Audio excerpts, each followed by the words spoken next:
Bank. Rejected black woman's business loan 4 times. She bought the bank. 2 years later, the loan officer slid the folder back across the desk without opening it. He did not look at the numbers. He did not look at the projections, or the 5-year plan, or the letter of intent from the anchor tenant, or the property appraisal, or any of the 17 pages that she had spent 4 months assembling with the precision of someone who understood that she would not be given the benefit of the doubt and had decided to make doubt impossible. He slid the folder back and he said, "We are not able to help you at this time." She said, "Which page are you looking at?" He said, "Ma'am, I reviewed the application." She said, "You did not open the folder." He looked past her, at the wall behind her, at some middle distance where her face was not. She was 38 years old. She had $11,000 in personal savings, a signed letter of intent from a grocery chain that wanted to anchor a strip development in a food desert that had not had a full-service grocery store in 11 years, a credit score of 740, and a business plan that a commercial lending professor at a state university had reviewed as a personal favor and described in writing in the letter she had included as page 14 as among the most thorough first-time commercial applications I have reviewed in 22 years of teaching. The folder stayed on his side of the desk. He did not open it. She picked it up and she left. What she did not know, sitting in her car in the parking lot of Meridian Community Bank with that folder on her passenger seat and 4 months of her life inside it, was that she had just walked into the room that would change everything. Not because it opened a door, because it showed her, clearly and without ambiguity, exactly which wall she was standing in front of. And she had always been better at walls than doors. In 26 months, she would own that bank. Subscribe to this channel.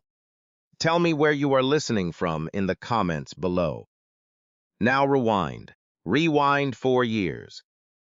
Because nothing about the parking lot, the folder, or what came after makes sense without the woman who carried it there. Her name was Celeste Annette Odom, and she grew up in Pine Hill, a neighborhood on the east side of Carver City, a mid-sized southern city that had, by the time Celeste was born in 1979, been in quiet economic retreat for 2 decades. The steel plant that had employed 3,000 people closed in 1971. The department store downtown followed in 1984. The grocery store on Meridian Avenue, the one everybody in Pine Hill used, the one her mother walked to on Saturday mornings with a canvas bag and a handwritten list, closed in 1991 when Celeste was 12 years old. After that, the nearest full-service grocery store was 4.5 miles away. No direct bus route.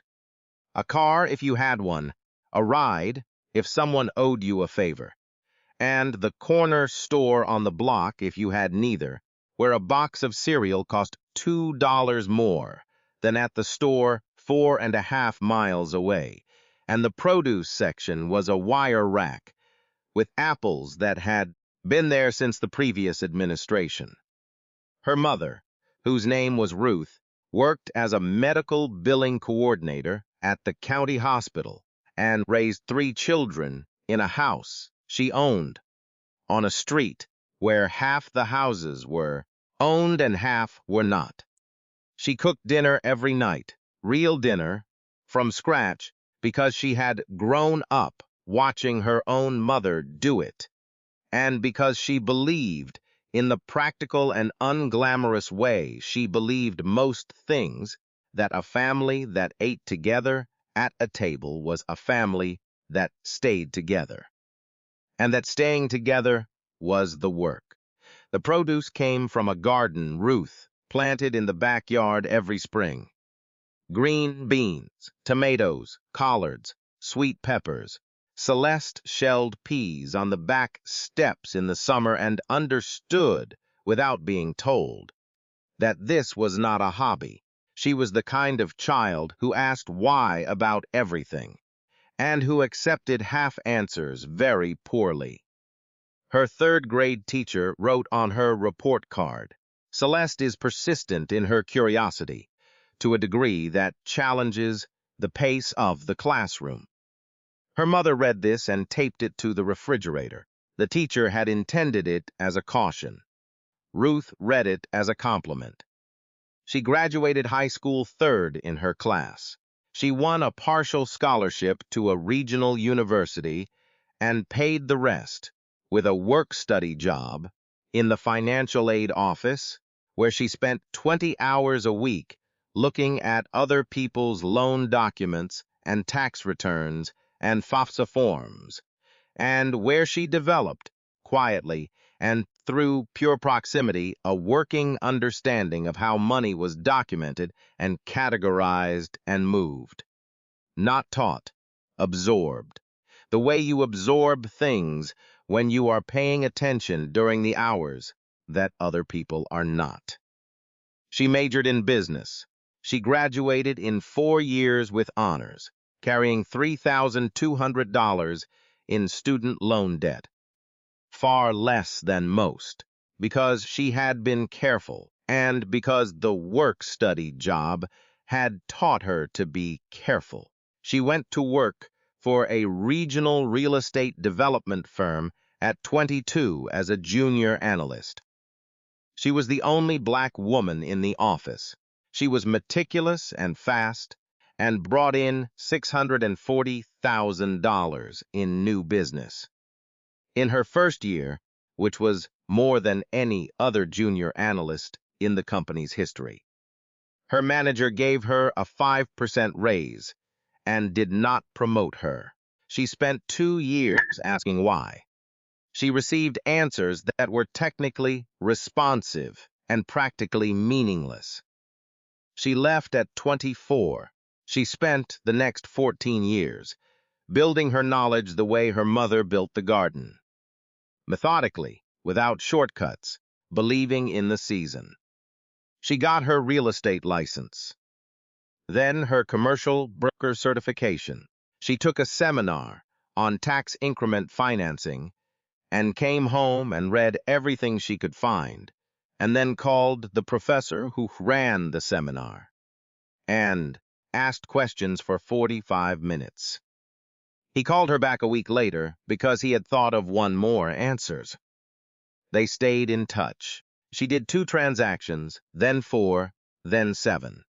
All small. Residential, mostly, and a few light commercial.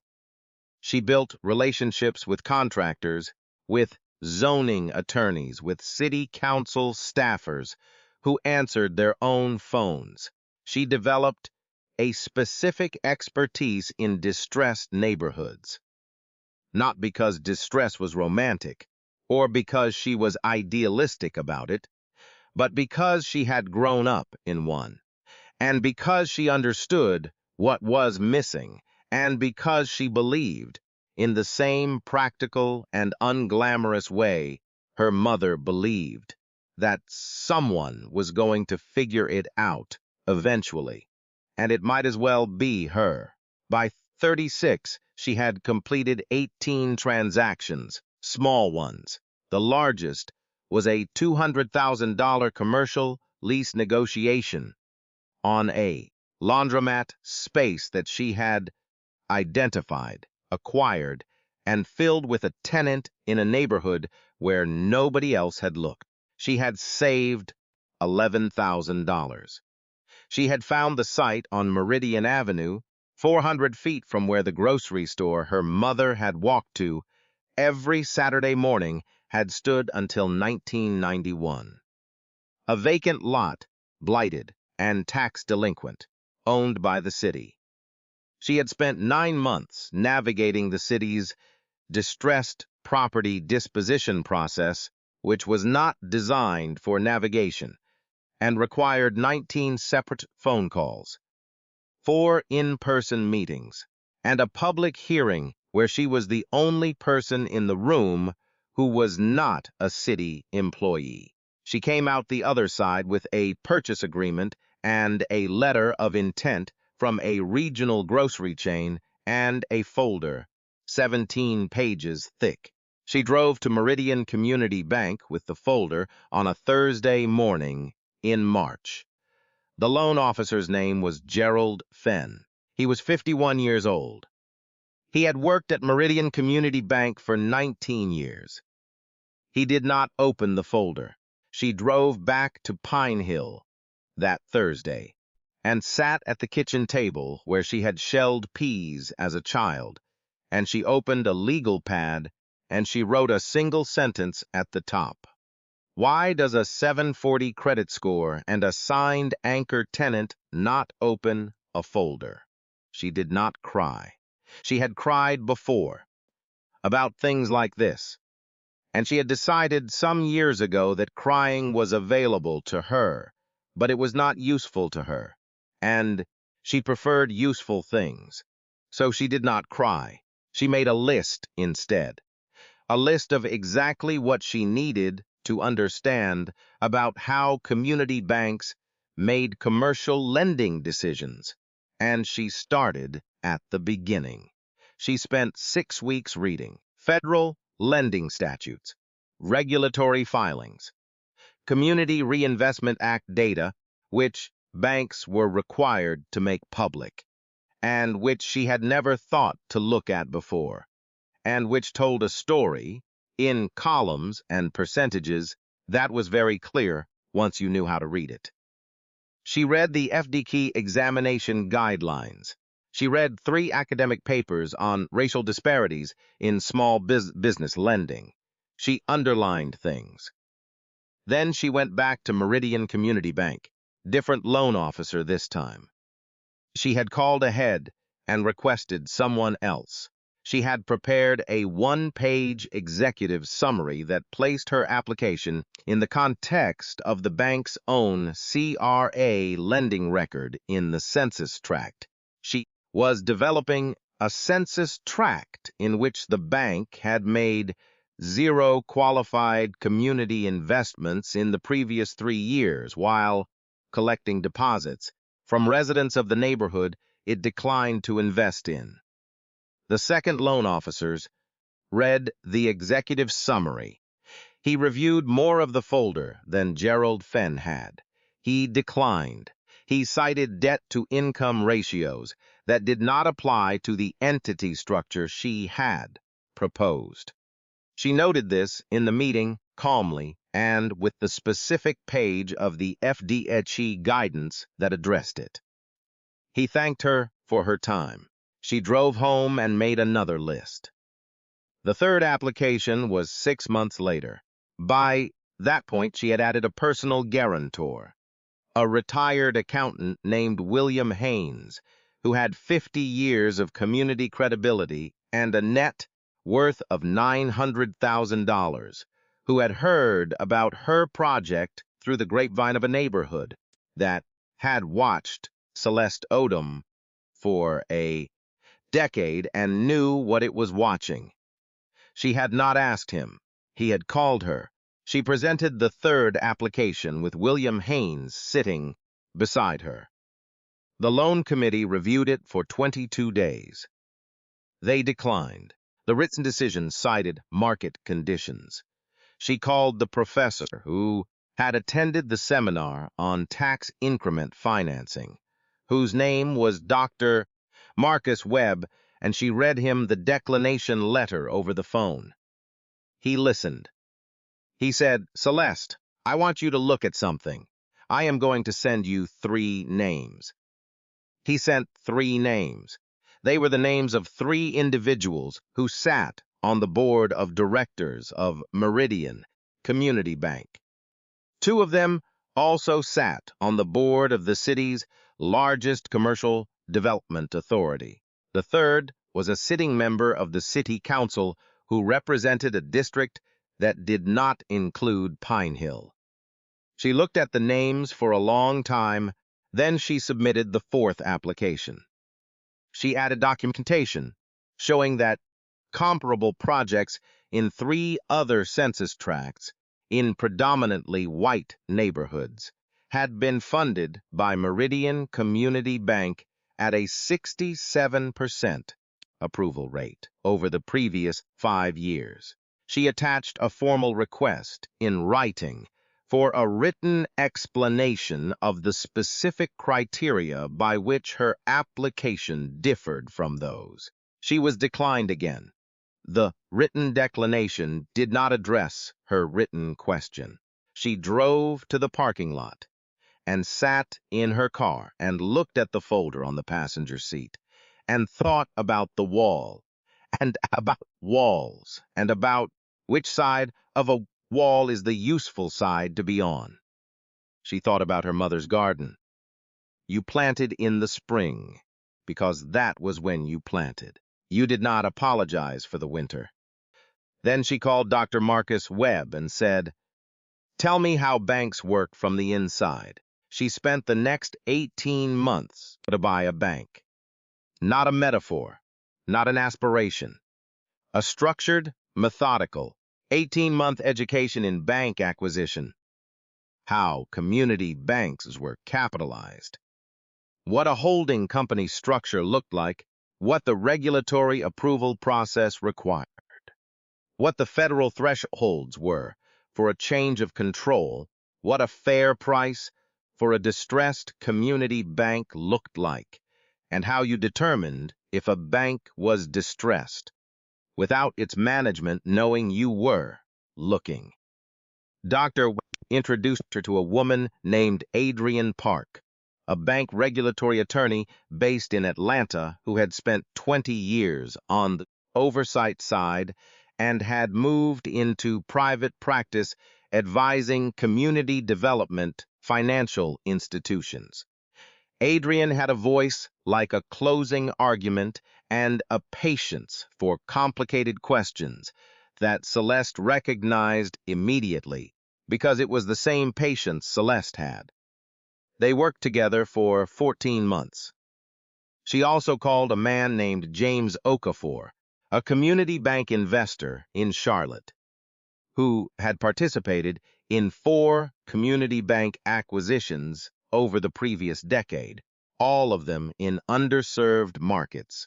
He got on the phone with her for 90 minutes on their first call and called her back 2 days later with 3 things she had not thought to ask.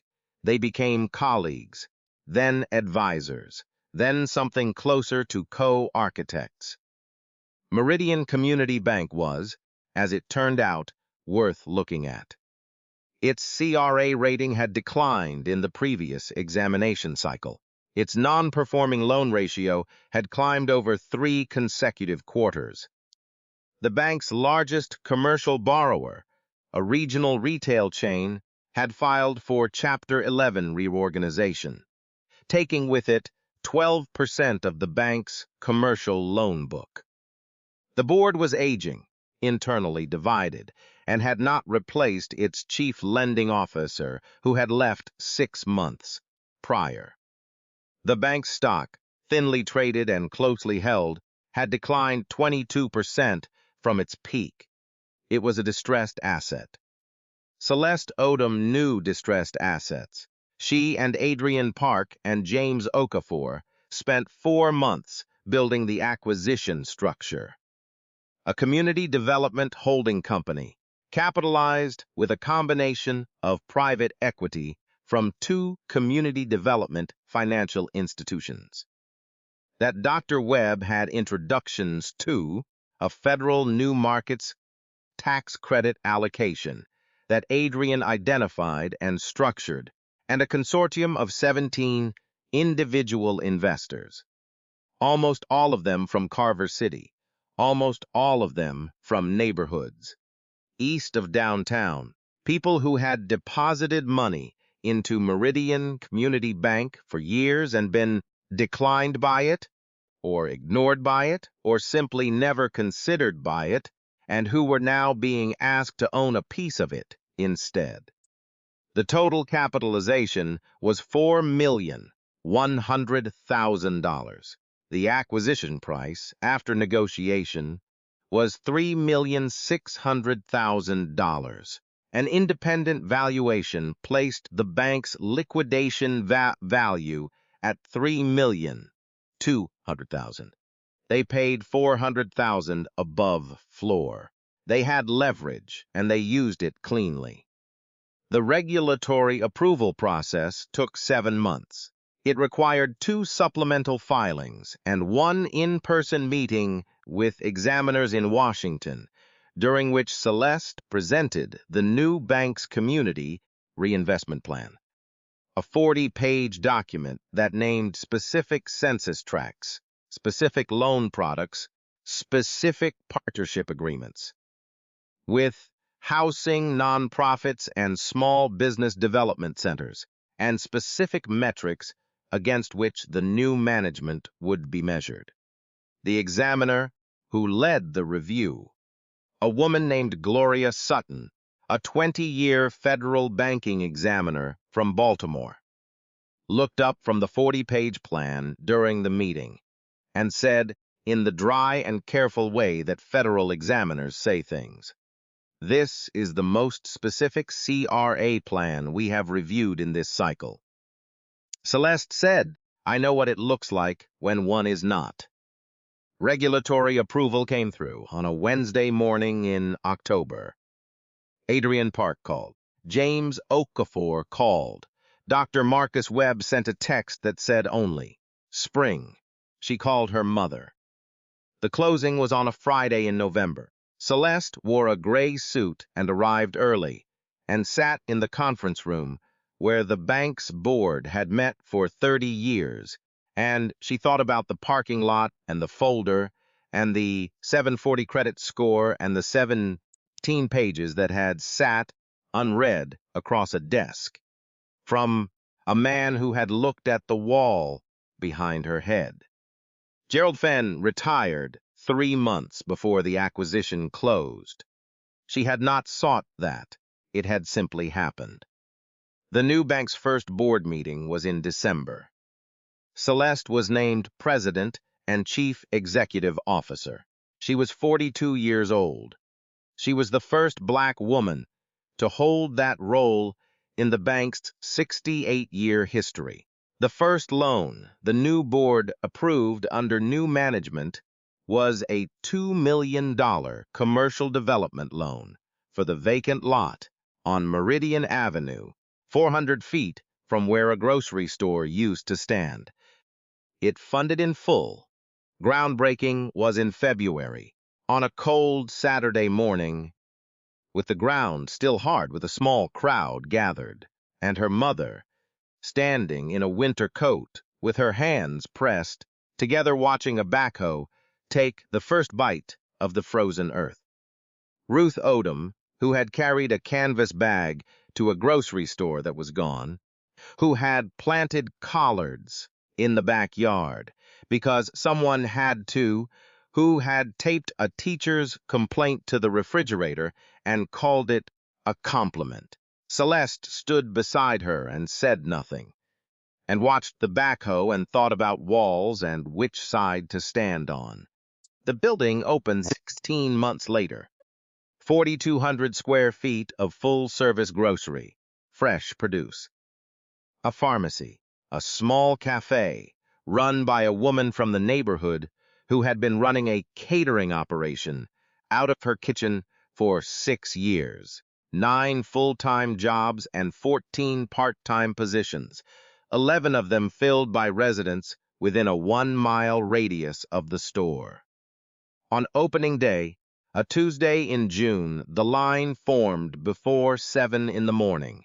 The 4th person in line was a woman in her 60s with a canvas bag. She had been waiting 11 years for this store to come back. She lived 4 blocks away. She had not owned a car in 8 years. True wealth is what you give back when nobody's watching.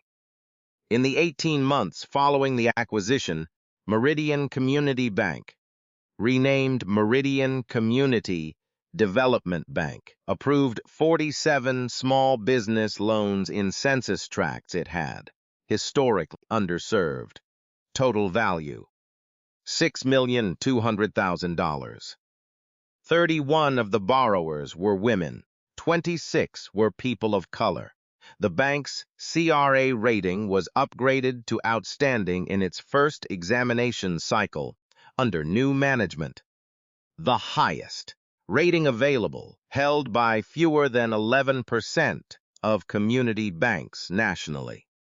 A loan officer named Darnell Shorter, 28 years old, was hired out of a community banking training program that Adrian Park's firm ran in partnership with a historically black university. He was trained from his first week that the folder gets opened, that every number on every page gets read, that the work a person has put into a document is the first thing the document tells you, and dismissing it without reading it is not a credit decision.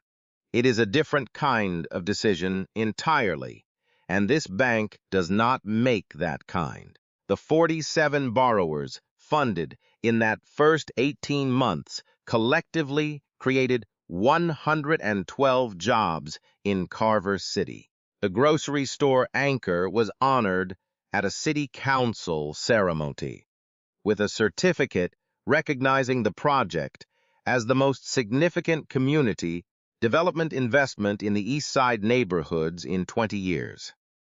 Celeste accepted the certificate on behalf of the full development team, and she thanked by name the 17 individual investors who had each written a check and believed in something that had not been built yet. And she thanked by name William Haynes, the retired accountant, who had sat beside her in a loan committee and not been enough, and known it and stayed anyway. And she thanked by name Dr. Marcus Webb, who had sent 3 names on a piece of paper at exactly the right moment. And she thanked her mother. She did not mention Gerald Fenn. She did not need to. She did not mention the folder, or the parking lot, or the 4 declinations, or the 11-year food desert, or the 22 years of teaching, and the professor's letter on page 14 that no one had read. She did not need to mention any of it. Everyone who needed to know already knew. A scholarship fund was established in the name of the development project. The Meridian Avenue Initiative Scholarship, 2 awards of $5,000 annually to graduating seniors from Eastside Carver City schools who plan to study business, finance, or community development. The selection criteria included, as the first item on the rubric, demonstrated persistence in the face of obstacles that would have reasonably stopped most people. The first award was presented the following spring. Both recipients were young women. True wealth is what you give back when nobody's watching. 1 year after the opening of the grocery store, Celeste's niece came to her with a business idea. She was 23 years old. She had a plan written in a spiral notebook in ballpoint pen, 11 pages, dense and specific and earnest, with projections that had some holes in them, but a foundation that was sound. She laid it on Celeste's kitchen table, the same kitchen where Celeste had sat with a legal pad the night of the first declination and written the sentence at the top. Celeste picked up the notebook. She read every page. She asked 4 questions. She made 3 suggestions, each of them specific, and each of them written down in the margins while the niece watched. Then she said, "Come back when you have addressed these 3 things, and I will look at the numbers." The niece came back in 6 weeks. Celeste read it again, cover to cover, every page. Then she called Darnell shorter. The part that stays with me is not the acquisition. It is not the 47 loans, or the 112 jobs, or the outstanding CRA rating. It is the legal pad. The night she came home from the fourth declination, she did not cry, and she did not give up. She sat at a kitchen table, and she opened a legal pad, and she wrote a question at the top, and she answered it. Not because someone was watching, not because someone was going to grade her on it, because the question was real, and the question deserved an answer. And she was the person who was going to find it. Most people, in that parking lot, in that moment, with 4 months of work in a folder on the passenger seat, and 4 declinations in a row, and a wall in front of them that had shown no sign of moving, would have decided that the wall was the final word. They would have been wrong, but they would have been understandable. What she did instead was understand the wall more completely than the people who built it. She learned what it was made of. She learned where the load-bearing points were and where the weak joints were, and what a distressed asset looked like from a regulatory perspective, and how a holding company was structured, and what a change of control required, and how a 40-page CRA plan was written to satisfy a federal examiner with 20 years of experience. She did not go around the wall. She did not find a door. She bought the building. Here is what I want you to sit with tonight. You have been told no by something. Not maybe. Something or someone has looked at what you brought to the table and slid it back without opening it. A folder. A pitch. A resume. A relationship. A dream laid out in 17 careful pages that someone declined to read. And my question, not the was should answer, but the one I want you to answer honestly, is this. Did you go home and write the question at the top of the page? One word. Tell me, in the comments right now. No judgment on which word you choose, but I need you to be honest with yourself about it. If this story landed on something real for you, share it with one person, not as inspiration, as a prompt, as a starting point for an honest conversation about a wall someone in your life is standing in front of. Subscribe if you have not yet.